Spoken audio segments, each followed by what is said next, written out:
অনেক ভয়ঙ্কৰ কাণ্ড প্ৰেম প্ৰত্যাখ্যানৰ বাবে ভবানীপুৰত হিন্দু যুৱতীক নিশংস হত্যা মুছলমান যুৱকৰ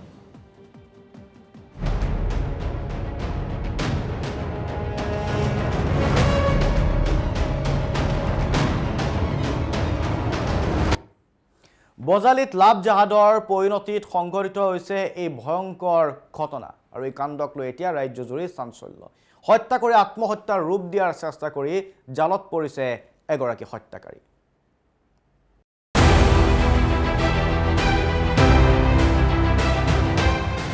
বজালিত লাভ জাহাদীৰ ভয়ঙ্কৰ কাণ্ড প্ৰথমে মুছলমানৰ পৰিচয় লুকুৱাই মনিকা বৰ্মন নামৰ যুৱতীগৰাকীক প্ৰেমৰ জালত পেলাইছিল আৰিফ আহমেদ নামৰ যুৱকজনে তাৰ পাছতেই প্ৰেম প্ৰত্যাখ্যানৰ বাবে হত্যাকাণ্ড বজালিৰ সৰুপেটাত সংঘটিত হৈছে এই লোমহৰ্ষক ঘটনা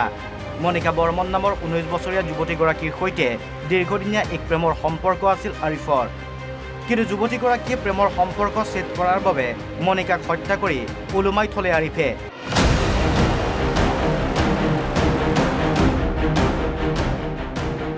যুৱতীগৰাকীক হত্যা কৰি আত্মহত্যাৰ ৰূপ দিয়াৰ চেষ্টা কৰিছিল আৰিফে কিন্তু আৰক্ষীৰ অনুসন্ধানত পোহৰলৈ আহিছে সমগ্ৰ ঘটনা আৰু প্ৰাৰম্ভিক অনুসন্ধান কৰোঁতে আমি দেখা পালো যে আমাৰ সন্দেহ হ'ল যে তোমাৰ সুইচাইড কেছ নহয় আৰু সুইচাইড হিচাপে প্লটহে কৰা হৈছে আৰু অনুসন্ধান কৰোঁতে আমি গম পালো যে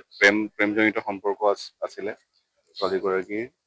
আৰু ভিক্টিমগৰাকীৰ নাম মনিকা বৰ্মন যিহেতু NCC কৰে আৰু তাই পঢ়া শুনাৰ প্ৰতি ধাউতি আছিলে গতিকে কিছুমানে এৰাই চলিব বিচাৰিছিলে সম্পৰ্কৰ পৰা আঁতৰি আহিব বিচাৰিছিলে পৰিকল্পিত মানে প্ৰেমজনিত আৰু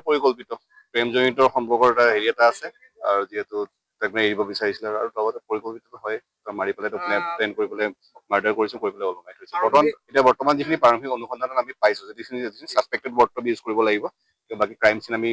হেৰি কৰি আছো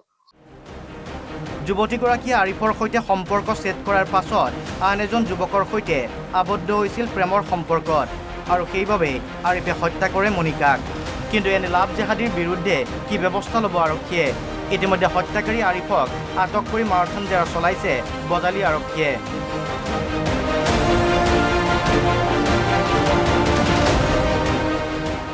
Vallabh Kalita report NB news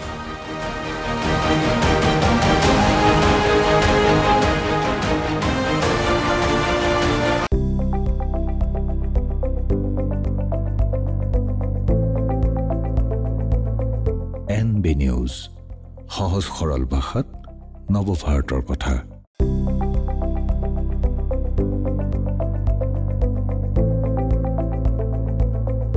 NB news সহজ সৰল ভাষাত নৱভাৰতৰ কথা